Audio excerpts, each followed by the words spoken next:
Hey, Force Fiction fans! Welcome back to the channel where we dive deep into the Star Wars universe with epic original stories. Today we're exploring a thrilling what-if saga. What if Darth Vader turned against Emperor Palpatine, ended the Sith, and rebuilt the Jedi Code into something entirely new? Expect intense battles, emotional redemption, and a galaxy on the brink of transformation as Anakin, Luke, and new allies forge a path of balance. If you love Star Wars and crave fresh tales, hit that subscribe button, like, and ring the bell for more. Let's jump into the Force. Here we go. In the shadowed heart of the Galactic Empire aboard the Death Star, Darth Vader stood motionless, his black armor gleaming under the sterile lights of the Emperor's throne room. The air was thick with the weight of destiny. Emperor Palpatine, Darth Sidious, sat upon his obsidian throne, his gnarled hands resting lightly on the armrests, his yellow eyes piercing the soul of his apprentice. "Hey, you have grown strong, Lord Vader," Sidious rasped, his voice a venomous caress. "But strength alone does not secure loyalty. Tell me, do you still harbor thoughts of rebellion? Of betrayal?" Vader's mechanical breathing filled the silence. Each labored inhale a reminder of the chains that bound him. Chains forged by Sidious's manipulations, by the loss of Padme, by the Jedi's failures. For years, Vader had served as the Emperor's enforcer, a specter of death who crushed rebellion and silenced hope. But beneath the mask, Anakin Skywalker stirred. The pain of his past, the love he had lost, and the faint whispers of the light called to him, growing louder with each passing day. "I serve the Empire," Vader replied, his voice a low rumble. "As you command." Sidious's lips curled into a sneer. "Good. The rebellion grows bold, but their light will be extinguished. You will lead the assault on their hidden base. No mercy, Lord Vader, no hesitation." Vader inclined his head, but his mind churned. The rebellion. Luke. His son. The boy who carried Padme's heart and the Jedi's hope. Sidious had sensed the connection, had taunted Vader with it, believing it a weakness to exploit. But it was no weakness, it was a spark that could ignite a new path. As Vader turned to leave, Sidious's voice slithered after him. "Do not forget, my apprentice, the power of the dark side. It is your strength. Betray it, and you will fall." Vader paused, his back to the Emperor. "I will not fall," he said, the words heavy with meaning Sidious could not yet grasp. The doors hissed shut behind him, and in that moment Darth Vader made a choice. The Sith had ruled through fear, deception, and betrayal for too long. Sidious had crafted an empire of chains, but Vader would break them. He would end the Sith, not as a Jedi, not as Anakin, but as something new. And it would begin with the death of his master. The Death Star hummed with activity, its corridors filled with stormtroopers and officers oblivious to the storm brewing within its most feared commander. Vader moved with purpose, his cape billowing like a shadow given form. He descended to the lower levels, to a sealed chamber known only to him, a place where he kept relics of his past, fragments of Anakin Skywalker that Sidious believed destroyed. Inside, a small holocron glowed faintly, its Jedi origins unmistakable. Obi-Wan Kenobi had left it for him long ago, hidden on Mustafar before their fateful duel. Vader had found it years later, unable to destroy it. Now he activated it, and Obi-Wan's image flickered to life. "Anakin," the hologram said, its voice heavy with sorrow and hope. "If you are hearing this, then perhaps there is still a chance. The dark side is not your destiny. You can choose another path. The Force is with you. Always."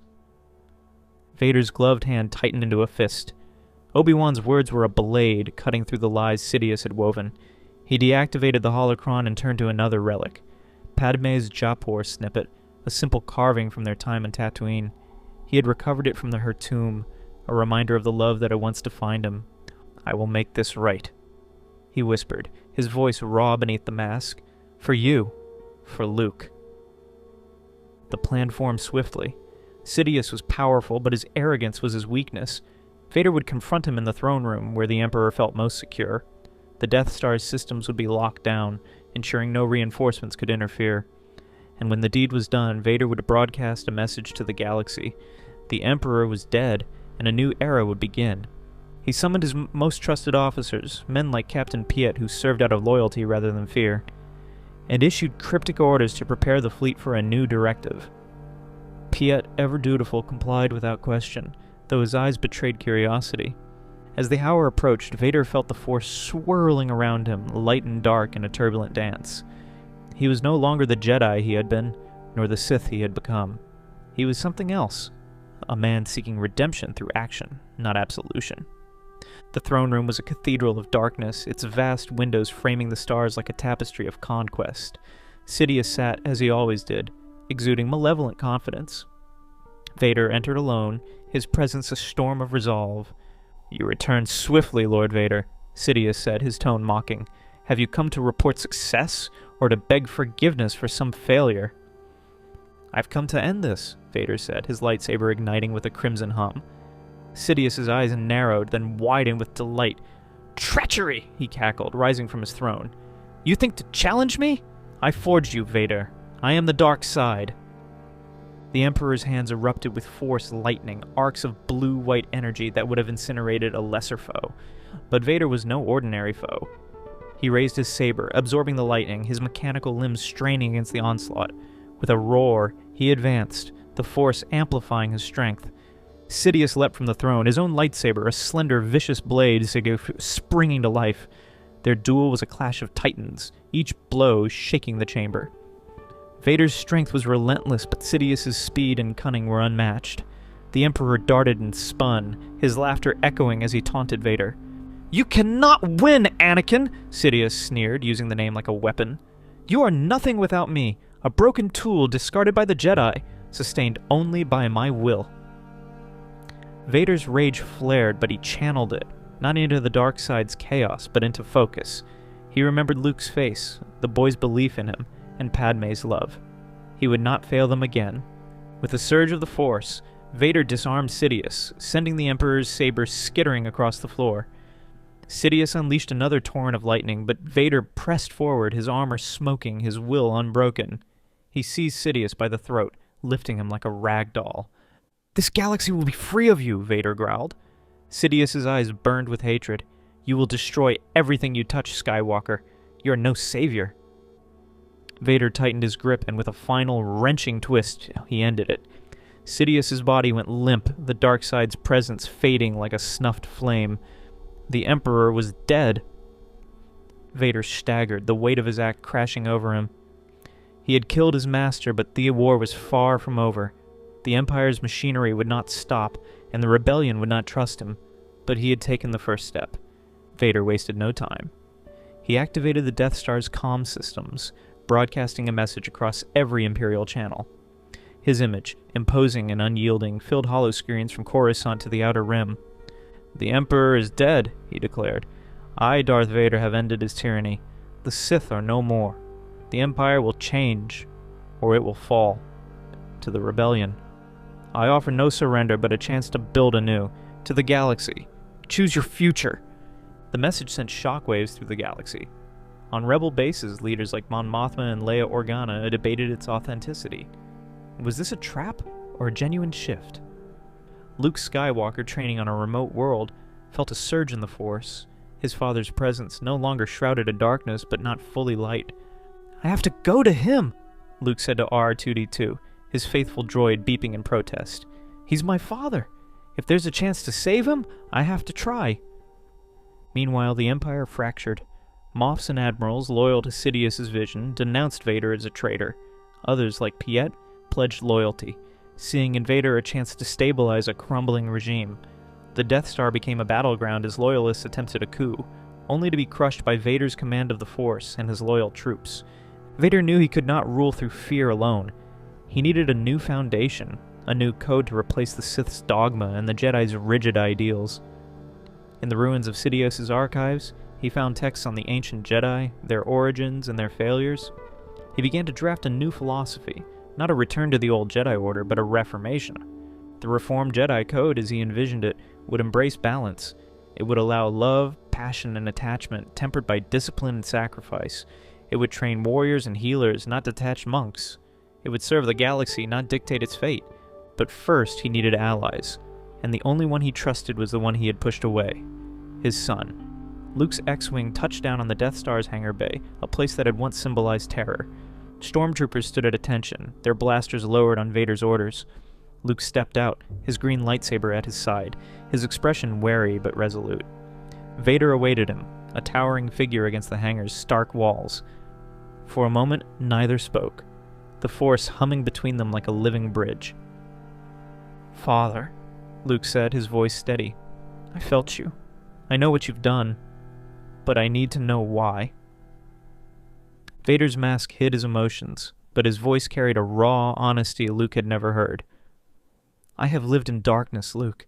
I have destroyed what I loved and served what I hated. Sidious was a poison, and I was his blade, and no more. I will rebuild what I broke, but I cannot do it alone." Luke studied him, searching for deception. "You want to rebuild the Jedi?" "Not as they were," Vader said.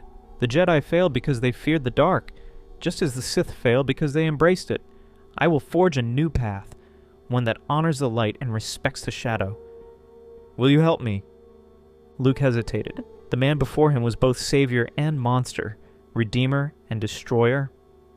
But the Force whispered a possibility of a future where the galaxy could heal. "I'll help you," Luke said finally, "but not as your follower, as your equal." Vader inclined his head, a gesture of respect. "Then we begin." Vader and Luke set to work, their alliance fragile but growing. They moved the Death Star to a neutral system, a signal to the galaxy that it was no longer a weapon of oppression. Vader issued decrees dismantling the Empire's most oppressive policies, freeing political prisoners and disbanding the Inquisitorius. These acts sparked hope in some, suspicion in others. The rebellion, wary of Vader's intentions, sent Leia as an emissary. Her meeting with Vader was tense, her grief over Alderaan and her distrust of the man who had once hunted her palpable. But Luke's presence and Vader's willingness to listen softened the encounter. "I don't forgive you," Leia said, her voice steel, "but if Luke believes in this, I'll give you a chance. One chance." Vader accepted her terms, knowing trust would be earned, not demanded. Together they began to lay the foundation for the reformed Jedi Order. Luke sought out surviving Jedi, figures like Ahsoka Tano, who had walked her own path between light and dark. Ahsoka was skeptical but intrigued, agreeing to advise rather than commit. Vader, meanwhile, trained a small group of Force-sensitive recruits, many of whom had been hidden from the Empire's purges. He taught them to harness their emotions without succumbing to them, to fight with purpose, not anger. His methods were unorthodox, blending Jedi techniques with lessons learned from the dark side, but they worked. As the galaxy watched, a new force began to take shape. Not an empire, not a rebellion, but a movement. The reformed Jedi Order would be a beacon, a promise of balance in a fractured universe. But challenges loomed. Imperial warlords rallied their fleets, vowing to crush Vader's heresy. The rebellion remained divided, some seeing Vader as a necessary ally, others as a threat. And within Vader himself, the scars of his past threatened to undermine his vision. On a quiet night, Vader stood alone in his quarters, the Jaipur snippet in his hand. He felt Padme's presence in the Force, a gentle warmth that eased his pain. Luke had begun to call him Anakin again, a name that felt both foreign and right. The galaxy was changing, but the path ahead was perilous. He activated Obi-Wan's holocron once more, the old master's image flickering. "You have chosen a difficult road, Anakin," Obi-Wan said, "but you are not alone. Trust in the Force and in those who walk with you." Vader deactivated the holocron and looked to the stars. The war for the galaxy's soul was just beginning. He would face it not as a Sith, not as a Jedi, but as a man remaking himself in the world. And somewhere in the shadows, a new threat stirred. An ancient power that had watched the Siths fall and saw opportunity in the chaos. The galaxy teetered on the edge of transformation. Darth Vader, now embracing his past as Anakin Skywalker, had slain Emperor Palpatine and declared an end to the Sith. With his son Luke by his side, he sought to forge a new path. The reformed Jedi Order, a philosophy of balance that rejected the rigid dogmas of the old Jedi and the destructive chaos of the Sith.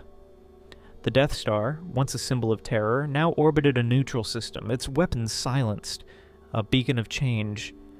But change bred resistance.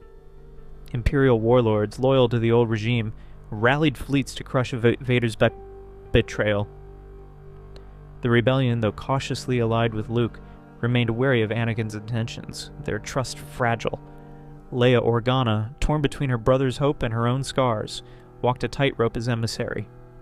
and in the shadows, an ancient force stirred, a cabal of dark side cultists who saw the fall of the Sith not as defeat but as opportunity. Anakin stood at the precipice, no longer masked, his scarred face a testament to his past. The galaxy watched, waiting to see if his vision would ignite a new dawn or plunge them into deeper darkness. Deep in the unknown regions, on the desolate world of Exegol, a fortress of jagged stone pulsed with malevolent energy. Here the Sith Eternal, a secret order that had served Palpatine in the shadows, gathered. Their leader, a hooded figure known only as the Oracle, knelt before a shimmering altar, communing with the dark side. "The Sith are dead," the Oracle intoned, their voice a hiss of venom and reverence. "But the dark side endures. Vader's heresy threatens the galaxy's natural order. He seeks balance, but balance is a lie. There is only power." The cultists, cloaked in crimson, chanted in response, their voices echoing through the cavernous chamber. They had preserved ancient Sith relics, forbidden holocrons, and a weapon of unimaginable power.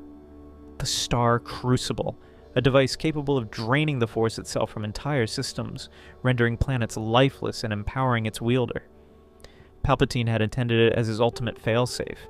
Now, the Sith Eternal would wield it to restore the dark side's dominion. The Oracle rose, their face hidden but their intent clear. "Vader and his spawn will fall. We will strike when they are weakest, when their so-called order fractures under its own weight. Send our agents to sow discord. The galaxy will kneel to us, or it will burn." Across the galaxy, operatives of the Sith Eternal infiltrated Imperial strongholds, rebel outposts, and neutral worlds. Whispers of betrayal, fear, and doubt spread like wildfire, testing the fragile alliances Anakin and Luke had forged. On the verdant world of Yavin 4, the reformed Jedi Order took root. A repurposed rebel base served as their training ground, its halls filled with a diverse group of Force-sensitive recruits, former Imperial defectors, hidden survivors of the Jedi Purge, and young idealists drawn to the promise of a new way. Anakin and Luke oversaw their training, their methods a blend of discipline and freedom. Anakin, his mechanical limbs and scarred visage, a stark contrast to his calm demeanor, taught combat and control. "Your emotions are not your enemy," he told his students, his voice steady. "Anger, love, fear, they are part of you. Channel them, but do not let them rule you. The Force is a river. You must guide its flow." Luke, radiant with hope, focused on meditation and healing. "The light side is not weakness," he said during a session beneath Yavin's towering trees. "It's connection to each other, to the galaxy, to the Force. We fight not to destroy, but to protect." Among their recruits was Kalia, a Twi'lek woman who had escaped slavery under the Empire. Her raw power in the Force was matched by her distrust of authority, yet she found herself drawn to Anakin's honesty about his past. "You don't hide what you were," she said after a sparring session, her leku twitching. "Why should we trust someone who's done so much harm?" Anakin met her gaze unflinching. "You shouldn't. Trust is earned. I've destroyed worlds, Kalia. I won't ask for forgiveness, only a chance to build something better. Judge me by my actions now." Kalia nodded, unconvinced but willing to listen. Others, like the human pilot Joran, a former stormtrooper, embraced the new code eagerly, seeing in it a path to redemption. Ahsoka Tano, now her regular advisor, offered guidance. Her experience as neither Jedi nor Sith, a bridge between Anakin and Luke's ideals. But the Order faced challenges. Some recruits struggled with the balance Anakin preached, their emotions tipping toward darkness or their discipline faltering. Others questioned whether the galaxy could accept a reformed Vader as its champion. And then came the first signs of sabotage. Training equipment malfunctioned, supplies vanished, and whispers of doubt spread among the recruits. Luke sensed a disturbance in the Force, a cold presence lurking at the edges of their efforts. "Something's coming," he told Anakin one evening, the moons of Yavin casting silver light across the temple. "It's not the Empire or the Rebellion, it's older, darker." Anakin's cybernetic hand tightened. "The Sith are gone, but their legacy lingers. We must be ready." The galaxy's fragile unity began to crack. On Coruscant, Moff Tarkin's successor, Grand Moff Varian, rallied Imperial loyalists, declaring Vader a traitor and vowing to restore the Empire's glory. His fleet, bolstered by defectors, launched raids on neutral systems, blaming the attacks on Vader's weakness. The propaganda worked. turning worlds against the reformed Jedi before they could prove themselves. The rebellion, meanwhile, faced its own divisions. Mon Mothma advocated for a cautious alliance with Vader and Luke, but hardliners like General Draven saw Anakin as a monster who could never change. Leia, caught between her duty to the rebellion and her brother's faith, traveled to Yavin 4 to confront Anakin directly. The meeting was held in the temple's central chamber, its walls etched with symbols of the new code. Leia stood tall, her presence commanding despite her inner turmoil. "You're asking us to trust a man who destroyed Alderaan," she said, her voice steady but laced with pain. "You've changed. I can see that. But how do we know this isn't another ploy? How do we know you won't fall again?" Anakin's scars seemed to deepen under her words. "You don't," he said. "I carry my sins, Leia. I cannot undo them. But I can fight for a galaxy where no one else suffers as you have. I ask only for a chance to prove it, not for me, but for Luke, for your rebellion, for the future." Luke stepped forward, his hand on Leia's shoulder. "He's not the man he was. I've seen it, Leia. The Force shows me his heart. He's fighting for us, for all of us." Leia's eyes softened, but her resolve held. "I'll work with you, Anakin, for Luke and for the galaxy. But if you betray us, I'll stop you myself." Anakin nodded, accepting her terms. "I would expect nothing less." Their alliance was cemented, but the Sith Eternal's agents worked tirelessly to undermine it. A rebel outpost was attacked, with evidence planted to implicate Vader's forces. On Yavin 4, a recruit was found dead, a dark side ritual marking the scene. The reformed Jedi were accused of harboring Sith sympathizers, and trust began to erode. The Sith Eternal struck at the worst possible moment, as Anakin, Luke, and Leia prepared a joint operation to counter Varian's fleet. The Oracle unleashed the Star Crucible. The device, hidden aboard a cloaked dreadnought, activated above the neutral world of Dantooine, a key ally in the new alliance. The Crucible's power was horrific. A pulse of dark energy swept across Dantooine, draining the life from its forests, rivers, and people. The Force itself seemed to scream, its balance disrupted. Those with Force sensitivity, Anakin, Luke, and the recruits, felt the agony, collapsing in pain as the Crucible fed on the planet's essence. Anakin recovered first, his rage and resolve pulling him to his feet. "This is no Imperial weapon," he growled, his cybernetic limbs whirring. "This is Sith alchemy. They're trying to break us." Luke, pale but determined, accessed Rebel intelligence reports. The Dreadnought's location was traced to Exgol, a world shrouded in myth. Ahsoka, who had encountered rumors of the Sith Eternal during her travels, confirmed the threat. "They're not just cultists," she said. "They're fanatics who believe the dark side is the galaxy's natural state. If they perfect the Crucible, no world will be safe." Anakin devised a plan.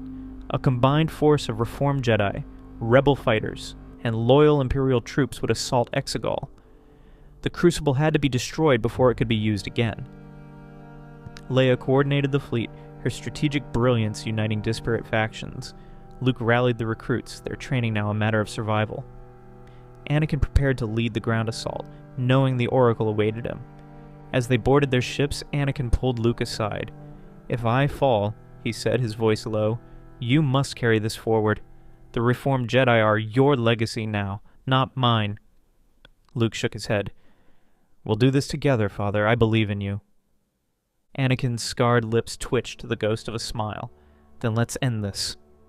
The skies above Exegol roared with chaos. Rebel X-Wings and Imperial TIEs fought side by side, their pilots dodging the Dreadnought's turbolasers and the Sith Eternal's cloaked fighters.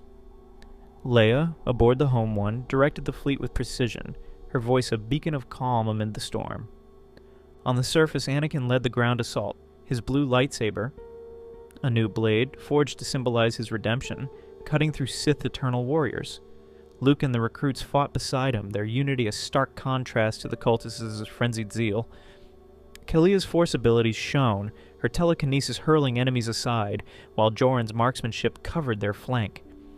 Ahsoka, wielding her white sabers, moved like a whirlwind, her presence a rallying cry. The fortress loomed ahead, its walls pulsing with dark energy. Anakin sensed the Oracle within, their powers a cold void in the Force.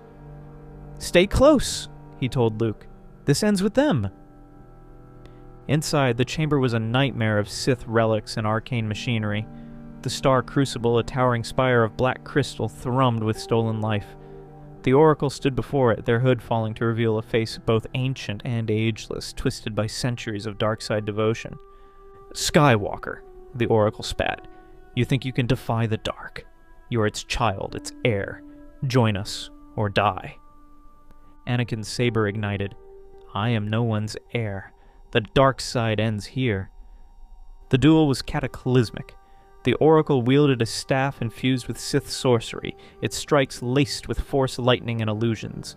Anakin countered with raw power, his mechanical strength and Force mastery overwhelming the Oracle's tricks. Luke and the recruits faced the cultists, their training tested as the chamber shook with this crucible's energy. Above, Leia's fleet disabled the Dreadnought's shields, allowing a boarding party to infiltrate. The crucible's core was vulnerable, but only if the ground team could disrupt its power source.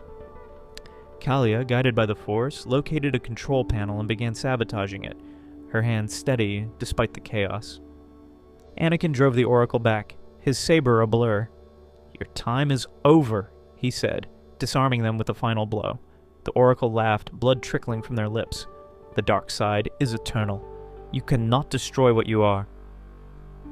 Anakin hesitated, the Oracle's words echoing Sidious's taunts, but Luke's voice cut through the doubt. "Father, you're more than your past. Finish it!" With a surge of the Force, Anakin shattered the Crucible's core, its energy imploding in a blinding flash. The Oracle screamed as the dark side's power recoiled, consuming them. The fortress began to collapse, and the team fled, the Dreadnought exploding above as Leia's forces retreated. Exegol's destruction marked a turning point. The Sith Eternal were scattered, their Crucible lost. Varian's fleet, weakened by internal strife, surrendered to the combined Rebel-Imperial alliance. The galaxy, though scarred, began to heal. On Yavin 4, the reformed Jedi Order grew. Anakin and Luke formalized their code, its tenets inscribed in a new temple. Emotion, yet peace. Passion, yet serenity. Strength, yet compassion. The Force is balance, and we are its guardians. Recruits train not just as warriors, but as mediators, healers, and explorers, their mission to serve the galaxy's people. Leia, now a senator in a fledgling galactic concord, worked to unite worlds, her leadership bridging old divides. Ahsoka, ever the wanderer, departed to explore the unknown regions, promising to return if needed. Anakin, no longer Vader, stood before the temple, Luke at his side. His scars were a map of his journey, but his eyes held hope. "I never thought I'd see this," he said, his voice soft. "A galaxy with a chance to breathe." Luke smiled. "You gave it that chance, Father. We all did." Kalia approached, her skepticism replaced by resolve. "The galaxy's still a mess," she said, "but I think we can make it better. I'm in, Anakin." He nodded, pride swelling in his chest. "Then we'll do it together." That night, Anakin meditated alone, Padme's Japor snippet in his hand. Her presence in the Force was stronger now, a guiding light. Obi-Wan's holocron flickered to life unbidden, his image smiling. "You've done it, Anakin. You've found balance. The Force is with you, always." Anakin deactivated the holocron, his heart lighter than it had been in decades. The galaxy was not perfect, nor was he. But for the first time, he felt whole. In the stars above, a faint ripple in the Force hinted at new challenges. Distant worlds, hidden powers, and the eternal dance of light and dark. The reformed Jedi would face them, not as masters, but as guardians of balance. And somewhere in the vastness of the cosmos, the Force sang of a hope.